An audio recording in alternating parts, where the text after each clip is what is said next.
Shena, everyone, and welcome to the Nuhra Foundation, which means Enlightenment Foundation. That Nuhra is Aramaic for light or enlightenment. So this is the Light Foundation, presenting the Aramaic language and shedding light on many of the things that the apostles, prophets, Jesus, patriarchs, when they spoke in the Semitic languages that are filled with idioms. And this is video number 7. And in this video here, we are going to look at some of the things the Apostle Paul said using the Semitic tongue of Aramaic when he wrote his epistles. In number 6 video, we did some of the teachings of Jesus, how he used idiomatic expressions of speech, and then also he used metaphors. Now we're going to go to the Apostle Paul, and I'm just going to pick a few of them because I don't want to take too much of your time, but this will be enlightening for you. Okay, this is in his letter to the Corinthians. This is 2 Corinthians chapter 6, verses 11 and 12. I'll say that again.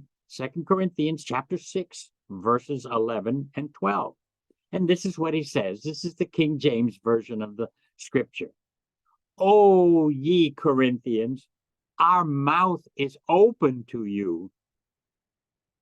Our heart is enlarged. Ye are not straitened in us, but ye are straitened in your own bowels. These are strange idiomatic expressions. Imagine my mouth being open to you all the time, and my heart becomes enlarged as a result of it, and that you're straitened in your own bowels. Well, these are all idiomatic expressions of speech. And let's get to it right away. So the first one he uses when he says, my mouth or our mouth is open to you. This means I haven't held anything back. I have an open mouth to you. That's idiomatic, means I told you everything. I've been honest with you. I've been open with you. That's how we would say it in English.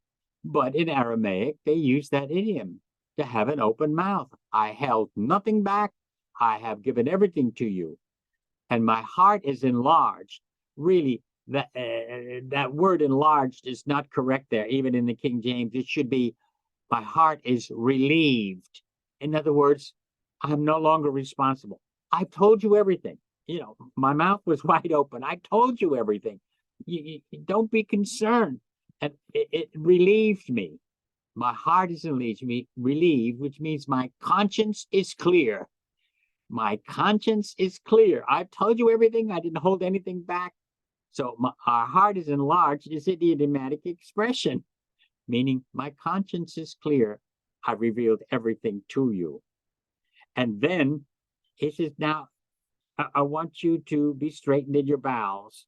In other words, you need to be clear. And in the bowels there means you need to be affectionate towards me. I've told you everything. I have not withheld anything. I have a clear conscience. Now you should be kindly towards me, affectionate towards me. Because the word bowels, rahma, in Aramaic, which means the bowels, is also used for affection, care, kindness. It's used there like a metaphor. They use the term bowels. Even in the Old Testament, they used it. When the lover came to the door, in the Song of Solomon, the book of the Song of Solomon, when the lover came to the door, she says, and my bowels moved. No, it means that's exactly how it's translated. My bowels moved when my lover came to the door. But that is an idiomatic expression, meaning my affections were stirred because my beloved is at the door. That's in the Song of Solomon. But the word bowels was literally translated there, which is referring to affection and love there. So that's how you have to understand it. And this is what Paul was saying when he was writing to the Corinthians in his second letter. This was his second letter to the Corinthians. And then he also he imparts some other things to the Corinthians. So I'm going to read you those scriptures too, which was people misunderstand what Paul was saying here to the Corinthians. And he was talking to them. And this is Second Corinthians, again, the 12th chapter and the 7th verse. 12:7. This is Second Corinthians 12, chapter 12, verse 7. And he's pleading with them. He says, and he's telling them something personal about himself to the Corinthian people. And he's saying to them, and I'm quoting from the King James Version now, not from the Aramaic text. At least I should be exalted above measure through the abundance of the revelations. In other words, he had a lot of visions, he had a lot of revelations from God, and so he felt that certain things were happening to him, and this is how he says it, because he gets so many revelations. There was given to me a thorn in the flesh. A thorn in the flesh. You know, when you get a thorn in your flesh, how it irritates you, it festers in there and you have to take it out. Well, that is an idiom, which means I am annoyed. Something is really bothering me. And they use the expression thorn in the flesh. It doesn't mean he was sick or anything. It just is using an idiomatic expression of speech that, again, people take literally. And what is this thorn in the flesh? He tells you what the thorn in the flesh is, what this irritation is. And this now is a metaphor that follows it. And he says, there was given to me a thorn in the flesh, a messenger of Satan to buffet me, to give me trouble. This messenger of Satan to buffet me, lest I should be exalted above measure. You know, I just can't get exalted, self-exaltation, because I have troubles all the time. A messenger of Satan. This messenger of Satan means to be plagued with troublemakers. Troublemakers are messengers of Satan. They're constantly goading me, constantly making me feel bad, because, in other words, other fraudulent teachers to put down on Paul were saying bad things about his apostleship, about all these kinds of things. That's a messenger of Satan. That is a metaphor that they used in Aramaic, because the word satana in Aramaic means something that causes you to go astray, something that pricks at you, something that bites at you. So they use messenger of Satan, meaning this is a teacher, a fraudulent teacher, trying to destroy the apostle Paul's reputation and name. And he's saying he accepts it now because of the abundance of revelations that he has received.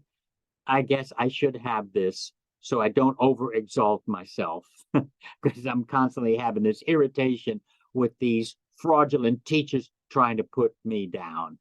This is, again, Aramaic idioms and metaphors that Jesus used, the apostles used, and we come to something even more interesting when we're studying these scriptures, and that is visions and dreams, or what we call, in modern English, we call it an altered state of consciousness. When you're dreaming, even though you're asleep, you're in an altered state of consciousness. And visions were altered states of consciousness. Sometimes the prophets were asleep, and then sometimes they were awake in the daytime, and all of a sudden they were struck with this sense of they're seeing something superimposed, because they're having an alteration in their consciousness. That I will do in the next session we do. If you are really enjoying these programs that we are putting on to show you how much we miss when reading the scriptures and how we misinterpret and misunderstand and build terrible dogmas and misjudge people and misjudge the scriptures. They're simple.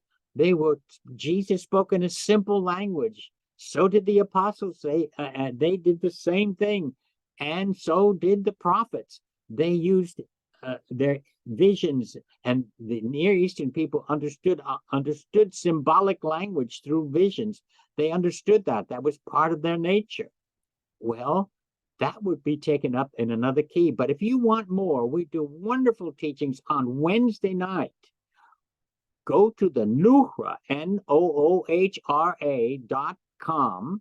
or .org, and you can fill in with your email address, and we'll send you the link to have the classes that we teach once a week on Wednesday nights, Eastern time, from 7 to 8. We teach and also answer questions that people send in.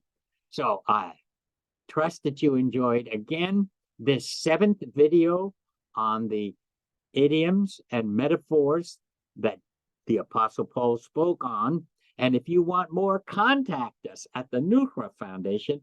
We are in Smyrna, Georgia, which is a suburb of Atlanta, Georgia. So contact us. And don't forget to subscribe to our special program here on YouTube. Thank you, and until the next video.